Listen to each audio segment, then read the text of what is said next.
حال ہی میں پاکستان میں مذہبی علماء نے ایک خط لکھا ہے چیف جسٹس کو. میں اس خط کا کچھ اقتباس پیش کر کے غامدی صاحب کے سامنے بڑھوں گا. ہم سب علماء لکھتے ہیں کہ ہم چیف جسٹس صاحب سے درخواست کرتے ہیں کہ حکومت کو آئین میں مذکورہ آئینی تبدیلی کے علاوہ 295 میں مندرجہ ذیل امور کو قانون میں شامل کرنے کی تجویز دیں. سب سے پہلی یہ کہ احمدیوں کی جگہ قادیانی غیر مسلم اور لاہوری غیر مسلم کہا جائے، انہیں احمدی نہ کہا جائے، کیونکہ احمدی محمدی تو عام مسلمان ہوتے ہیں. شناختی کارڈ میں مذہب کا خانہ رکھا جائے اور اس میں انہیں قادیانی غیر مسلم اور لاہوری غیر مسلم لکھا جائے. قادیانی اور لاہوری غیر مسلم مسلمانوں جیسے نام رکھنے کی اجازت نہیں ہونی چاہیے. وہ قرآن کو اپنی مذہبی کتاب نہیں کہہ سکتے اور نہ اس کی اتباع و اشاعت و تدریس کر سکتے ہیں، کیونکہ مسلمانوں کی مقدس مذہبی کتاب ہے. یہ معاملہ کتب حدیث کے بارے میں بھی ہونا چاہیے. ان کے مرد اور خواتین کا لباس اور ان کی وضع قطع داڑھی اور ٹوپی مخصوص ہونی چاہیے اور عام مسلمانوں جیسی نہیں ہونی چاہیے کہ جیسا کہ عہد صحابہ میں تھا اور حضرت عمر نے اس کا حکم دیا تھا.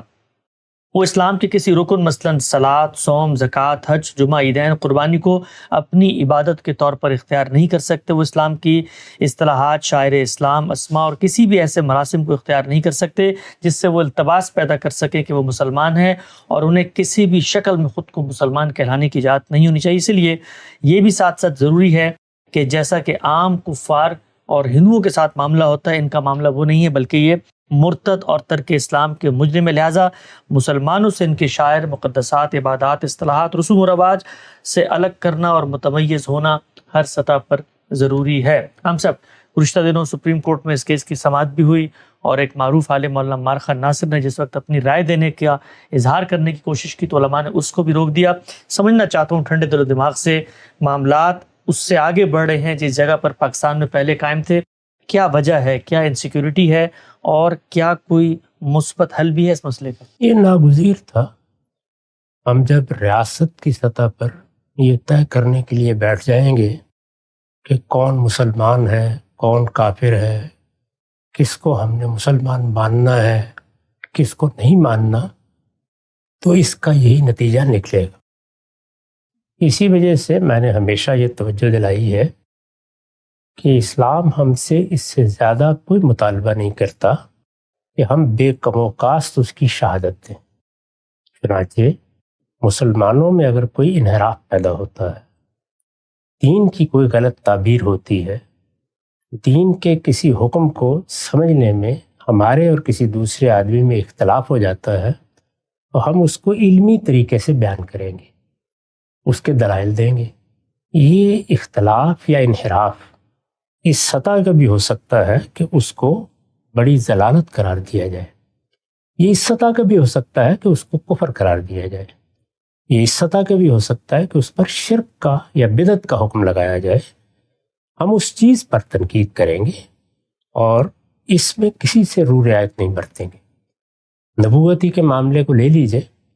نبوت کے معاملے میں بار بار مسلمانوں کو یہ توجہ دلانے کی ضرورت ہے، اور یہ ہم سب کی ذمہ داری ہے کہ جب ہم یہ کہتے ہیں کہ محمد الرسول اللہ صلی اللہ علیہ وسلم ہمارے پیغمبر ہیں، تو اس کا مطلب کیا ہے؟ مطلب یہ ہے کہ رسالت کی یہ شہادت اس کے تمام لوازم کے ساتھ دی جائے. جیسے جب ہم یہ کہتے ہیں کہ اللہ ہمارا پروردگار ہے، ہمارا خالق ہے، تو یہ ضروری ہے کہ ہمارا یہ ایمان شرک کے ہر شائبے سے پاک رہے. ٹھیک، اگر ہم نے اللہ تعالیٰ کی وحدانیت کا اقرار کیا لیکن اس طریقے سے کیا کہ اس میں کسی تعویل سے شرک کو داخل کر دیا، تو قرآن مجید کی صریح نصوص بتاتی ہیں کہ یہ گویا اللہ کو نہ ماننا.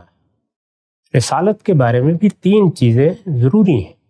یہ تینوں چیزیں ہمارے ہاں اتمام حجت کے درجے میں واضح کی گئی ہیں. یہ مسلمانوں کے اجماع سے منتقل ہوئی ہیں. یہ کہ رسول اللہ صلی اللہ علیہ وسلم کو ہم نبی بھی مانگیں گے اور رسول بھی مانیں گے. یہ بات کہ رسول اللہ صلی اللہ علیہ وسلم کی نبوت یہ الی الخلق کافہ ہے، یعنی یہ پوری دنیا کے لیے ہے، قیامت تک کے لیے ہے، اس میں کوئی انقطاع نہیں. اور یہ کہ نبوت کا سلسلہ آپ پر ختم کر دیا گیا ہے. یہ تینوں چیزیں ضروری ہیں، نبی اور رسول دونوں ماننا، نبوت کو پوری دنیا کے لیے، پوری انسانیت کے لیے اور قیامت تک ماننا. اور اب کسی دوسری نبوت کے امکان کی نفی کر دینا۔ تینوں چیزیں ضروری ہیں، ان میں سے کسی چیز کا بھی اگر انکار کیا جائے گا تو یہ گویا رسول اللہ صلی اللہ علیہ وسلم کو نہ ماننا ہے، یہ کفر ہے۔ اسی اصول پر قرآن نے مسیحیوں پر تبصرہ کرتے ہوئے یہ کہا کہ وہ لوگ جنہوں نے یہ کہا ہے کہ مسیح خدا کے بیٹے ہیں یا مسیح تو گویا خدا ہی ہیں، یہ تو ذات باری کی تجسیم ہو گئی ہے، تو کیا کہا؟ لقد کفر الذین قالوا، یعنی اگر آپ نے جس طرح اللہ کو ماننا چاہیے اس طرح نہیں مانا تو یہ بھی انکار ہے، جس طرح محمد الرسول اللہ کو ماننا چاہیے اس طرح نہیں ماننا تو یہ بھی انکار ہے۔ یہ وہ جگہ ہے جہاں کھڑے ہو کر ہر عالم کو، ہر مسلمان کو اپنے دین کو بیان کرنا، دین کو واضح کرنا، بیان کرنا، اس طرح واضح کرنا کہ ہماری اگلی نسلیں بھی اس کو سمجھیں، اس کی شہادت دیں، ہر پہلو سے اس کو جان کر اپنے دین کی حفاظت کریں۔ دین کی حفاظت فرد کے اپنے رویے سے ہوتی ہے، یہ صحیح طریقہ ہے۔ اس میں جب ریاست کو استعمال کیا جائے گا تو یہی کچھ ہوگا، یہ اس کا لازمی نتیجہ ہے، اس لیے کہ جب ایک شخص نے ایک رائے اختیار کی وہ رائے غلط ہے، اس نے تعویل کی وہ تعویل غلط ہے، اس نے قرآن کی کسی آیت کا مطلب سمجھا وہ مطلب غلط ہے۔ اب آپ یہ کہیں گے کہ تم یہ بات نہ کہو، جب یہ آپ بات کہیں گے تو اس کا مطلب یہ ہے کہ اب آپ اس پر جبر کر رہے ہیں، یا وہ آپ کی بات مان کر وہ کہنا چھوڑ دے تو گویا اپنا مذہب چھوڑ دے، اپنی تعویل چھوڑ دے، اپنی رائے سے رجوع کر لے، اور اگر وہ آپ کی بات نہیں مانتا تو پھر آپ قانون کا تازیانہ برسائیں گے، ماریں گے، پیٹیں گے، جیل میں ڈالیں گے، یہی کریں گے نا، یعنی کوئی سزا دیں گے۔ یہ وہ چیز ہے جو پھر لازمی نتیجے کے طور پر پرسیکیوشن میں یا مذہبی جبر میں بدل جاتی ہے۔ اور ہمارے دین میں یہ بتایا گیا ہے کہ مذہبی جبر یعنی کسی کو زبردستی یہ کہنا کہ تم اپنی رائے چھوڑ دو یا اپنے شاعر چھوڑ دو یا جس چیز کو تم دین سمجھتے ہو وہ غلط ہے، صحیح ہے، اس کو چھوڑ دو، یہ مذہبی جبر ہے اور یہ فتنہ ہے، اور الفتنہ تو اشد من القتل، یہ قتل سے بھی بڑا جرم ہے۔ اس لیے اس کا حق ہمارے پروردگار نے ہم کو نہیں دیا۔ ہمارا کام یہ ہے کہ ہم شرک کو بیان کریں، کفر کو بیان کریں، اور اپنی نسلوں کو اچھی طرح تربیت کریں کہ وہ شرک اور کفر کا فرق واضح طور پر جان سکیں، اور ایمان اور کفر کا فرق بھی جان سکیں، اور اگر کوئی ایسی چیز جو ضلالت ہے، گمراہی ہے، ان کے سامنے آئے تو اس سے اظہار برات کر سکیں یا اس کی غلطی واضح کر سکیں۔ یہ علم ہے، یہ تعلیم ہے، یہ دعوت ہے، یہ تبلیغ ہے، اس سے آگے اللہ تعالیٰ نے ہمیں کوئی اختیار نہیں دیا، ہم داروغے نہیں بنائے گئے، ہمارا کام اس سے زیادہ کچھ نہیں۔ یہ جو کچھ آپ نے پڑھ کے سنایا ہے اگر آپ یہ کریں گے تو اس کا نتیجہ اس کے سوا کچھ نہیں ہے کہ پھر یا تو ان لوگوں کو مار کر فارغ ہو جائیں یا اپنے ہاں سے نکال کر کہیں بحیرہ عرب میں ڈال دیں، اس کے سوا کوئی اور راستہ ہی نہیں ہے۔ یہ تو آپ یہ مطالبہ کر رہے ہیں کہ وہ اپنا دین چھوڑ دیں، وہ اپنا دین چھوڑ کیسے سکتے ہیں؟ اگر وہ اپنا دین چھوڑ دیں تو بحث ہی ختم ہو جائے۔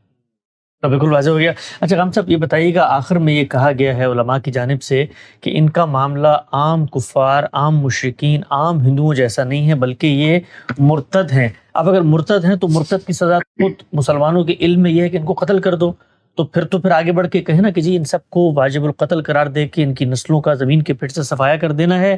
ایک طرف جینے کا حق بھی دے رہے ہیں اور دوسری طرف ان سے ان کی شناخت بھی چھین۔ یہی تضاد پیدا ہوا ہے، یعنی ہمارے ہاں کے مذہبی فکر میں اس کو ارتداد یا زندقہ کہا جاتا ہے، اور اس کے بارے میں عمومی رائے یہی ہے کہ اس میں موت کی سزا دے دینی چاہیے۔ ہمارے فقہا کہتے ہیں کہ اس میں توبہ کا موقع دیں گے، یہ اصل میں توبہ ہی کا موقع دیا جا رہا ہے۔ اچھا نئی چیز ہے، اصل بات وہی ہے، کیونکہ وہ نہیں مانی گئی، موجودہ زمانے میں ممکن بھی نہیں تھا کہ مانی جائے۔ علامہ اقبال کی نسبت سے یہ پھر بیان کیا جاتا ہے کہ انہوں نے یہ راستہ تجویز کیا اقلیت قرار دینے کا، اس سے وہ مخمصہ پیدا ہو گیا ہے، یعنی ارتداد کی سزا دی نہیں جا سکتی، اس کو منوانا بھی ممکن نہیں تھا، اس معاملے میں ایک قدم پیچھے ہٹا لیا گیا، اقلیت قرار دے دیا جائے، اس کو مان لیا گیا۔ جیسے ہی آپ نے اقلیت قرار دیا تو اس کا پھر لازمی نتیجہ یہی نکلے گا کہ آپ کو یہ حق ماننا پڑے گا کہ وہ اپنے مذہب پر عمل کر سکتے ہیں۔ مسیح اپنے مذہب پر عمل کرتے ہیں، یہود اپنے مذہب پر عمل کرتے ہیں، ہندو سکھ بھی پاکستان میں ہیں، وہ بھی اپنے مذہب پر عمل کرتے ہیں۔ تو کسی کو اس کے مذہب پر عمل کرنے سے آپ اس قانون کے تحت روک نہیں سکتے۔ اقلیت قرار دینے کا مطلب تو اصل میں یہ ہوتا ہے کہ آپ نے مان لیا کہ یہ بھی ایک مذہب ہے، اور اس مذہب کو جیسے کہ وہ لوگ سمجھتے ہیں اس پر ان کو عمل کرنے کا حق حاصل ہوا ہے۔ اس بات کو ہمارے فاضل عزیز مولانا عمار خان ناصر صاحب نے بہت وضاحت سے بیان کیا ہے، اس پر بہت اچھی طریقے سے لکھا ہے، اور پاکستان میں بیٹھ کے لکھا ہے۔ اس کو ذرا توجہ سے لوگوں کو پڑھنا چاہیے۔ اس میں اسی مخمصے کو انہوں نے واضح کرنے کی صحیح کی ہے کہ یہ طریقہ درست نہیں ہے۔ یا تو وہی بات کہیے آگے بڑھ کے، وہ پھر دنیا آپ کی بات مان لے گی تو اچھی بات ہے، لیکن یہ کہ اگر آپ وہ بات نہیں منوا سکتے تو اقلیت قرار دینے کے معنی موجودہ دنیا میں اس کے سوا کچھ نہیں ہے کہ اب آپ ان کے مذہب کی طرف انگلی نہیں اٹھا سکتے۔ جو کچھ انہوں نے کرنا ہے وہ اپنے مذہب کے مطابق کریں گے۔ ان کی کتاب قرآن مجید ہے، انہوں نے وہی حدیثیں پڑھنی ہے، انہوں نے اسی طرح نماز پڑھنی ہے، اسی طرح روزے رکھنے ہیں۔ ان کے ہاں جو اصل اختلاف ہے وہ تو صرف نبوت کے معاملے میں ہے، باقی معاملات میں تو کوئی اختلاف نہیں ہے۔ تو اس کا مطلب تو یہ ہے کہ ہم یہ مطالبہ کر رہے ہیں کہ وہ اپنا پورا مذہب چھوڑ دیں۔ تو یہ کیا مطالبہ ہے؟ یہ اصل میں ایک شخص کو مار دینا ہے۔ بالکل درست تعبیر اختیار کی ہے قرآن مجید میں کہ مذہبی جبر کا مطلب ہے اس شخص کا قتل، بلکہ اس سے بھی بڑا معاملہ۔ تو یا تو پھر یہی جرم اگر کرنا ہے تو اس کا ارتکاب کریں آگے بڑھ کے، اور اگر اس کو میں یا آپ یا کوئی شخص دین سمجھتا ہے تو منوائے اپنی بات۔ لیکن اگر ایسا نہیں ہے تو جو فیصلہ کیا گیا ہے اس فیصلے میں اس کی کوئی گنجائش نہیں ہے جو کچھ کہا جا رہا ہے۔ ایک نقطہ واضح ہوا۔ اچھا ہم صاحب ایک اور بات ذرا مجھے سمجھائیے گا، جو انسیکیورٹی ہے علماء کی، ایک تحفظ کی نفسیات نظر آتی ہے۔ میں مثال دیتا ہوں جی، میرا بیٹا ہے، وہ نماز بھی پڑھتا ہے، زکوٰۃ بھی دیتا ہے، روزہ بھی رکھتا ہے، تلاوت بھی کرتا ہے، اس کے ساتھ وہ کسی جرم کا ارتکاب کر رہا ہے۔ تو اب مجھے تو اس بات پہ خوشی ہونی چاہیے نا کہ بھائی اگر یہ کوئی غلطی کا کام کر رہا ہے تو کم سے کم 4 چیزوں میں تو دین پہ کھڑا ہوا ہے، میں ان 4 پر قائم رکھ کر اس سے گفتگو کروں گا تو شاید وہ میری 5ویں بات بھی مان جائے۔ یہاں پر اگر احمدی کمیونٹی میں کوئی ایک انحراف پیدا ہو گیا اور بہت بڑا انحراف پیدا ہو گیا، تو اگر وہ اللہ کو مان رہے ہیں، رسول کو، آخرت کو، پیغمبر کو، قیامت کو، روزوں کو، نماز کو، زکوٰۃ کو، حج کو، تو ہمیں تو یہ ایک بینیفٹ مل گیا کہ کم سے کم گفتگو کر سکتے ہیں۔ بھائی باقی دین کو مانتے ہو تو چلو اس نبوت کے معاملے میں بھی ہم سے گفتگو کر لیں۔ اس کا تعلق اصل میں آپ کے رویے سے ہے، یعنی آپ کا رویہ اگر مثبت ہے تو آپ یہ کہیں گے کہ ہمارے درمیان اور دوسروں کے درمیان قدر مشترک کیا ہے۔ یہ آپ جانتے ہیں کہ سب سے بڑا جرم دین میں جو ناقابل معافی ہے وہ شرک ہے۔ جی، قرآن مجید نے یہ بتایا کہ مسیحی شرک کرتے ہیں، جگہ جگہ بتایا۔ یہود کے اوپر بھی یہی اعتراض ہے کہ انہوں نے شرک یا بدعت کا ارتکاب کیا ہے، یہ بڑے جرائم ہیں۔ لیکن قرآن نے کیا کہا؟ تعالوا الی کلمۃ سواء بیننا و بینکم، آؤ ہم اس بات پر جمع ہو جائیں جس میں ہمارے اور تمہارے درمیان اتفاق ہے، تاکہ وہاں سے بات شروع کی جا سکے۔ اگر تو میرا اور آپ کا تعلق دعوت کا ہے تو یہ رویہ پیدا ہوگا۔ اسی وجہ سے میں نے بارہا یہ بات بتائی ہے کہ دنیا کے ساتھ ہمارے تعلق کی نوعیت کیا ہے، ہمارے اندر یا ہمارے باہر۔ جہاں اختلافات پیدا ہوں گے ہمارا تعلق دعوت کا ہے، وہی جو قرآن نے بیان کیا کہ ادعو الی سبیل ربک بالحکمہ والموعظۃ الحسنہ وجادلہم باللتی ہی احسن، یعنی ہم حکمت کے ساتھ دعوت دیں گے، ہم نصیحت کریں گے اگر کوئی غلطی محسوس کریں گے، اور اگر کسی وقت کوئی بحث و مباحثہ بھی ہوگا تو بہت اچھے طریقے سے یہ کریں گے۔ خود مسلمانوں میں بہت سے اختلافات ہیں، شرک کے معاملے میں ہیں، توحید کے معاملے میں ہیں، بدعات کے معاملے میں ہیں، پوری دستاویزات اس پر لکھی گئی ہیں، تصنیفات آپ دیکھیں، لائبریریاں بھری پڑی ہیں، یہ سب اختلافات ہیں۔ تو بڑی جماعتیں تو بالکل ہی ممتاز ہیں، یہ اہل سنت ہیں، یہ اہل تشیع ہیں۔ خوارج بھی ایک بڑی جماعت تھے لیکن وہ آہستہ آہستہ ختم ہو گئے، بہت تھوڑے رہ گئے ہیں۔ اس کے بعد بھی خود اہل سنت میں دسیوں آپ کو مختلف تعبیریں مل جائیں گی۔ ایسا ہی معاملہ اہل تشیع کا ہے، اس میں بھی 10 فرقے 10 گروہ مل جائیں گے۔ ان تمام معاملات میں ہمیں کیا کرنا ہے؟ ایک دوسرے کو اگر ہم دعوت دیں گے اور ایک دوسرے کو نیک نیت سمجھ کر کہ اسے غلطی لگ گئی ہے، صحیح بات کی طرف بلائیں گے، اس سے بالکل اور طرز عمل پیدا ہوگا۔ اور اگر ہم قضاء کے منصب پر بیٹھ کر فیصلے کریں گے بالکل اور بات ہوگی۔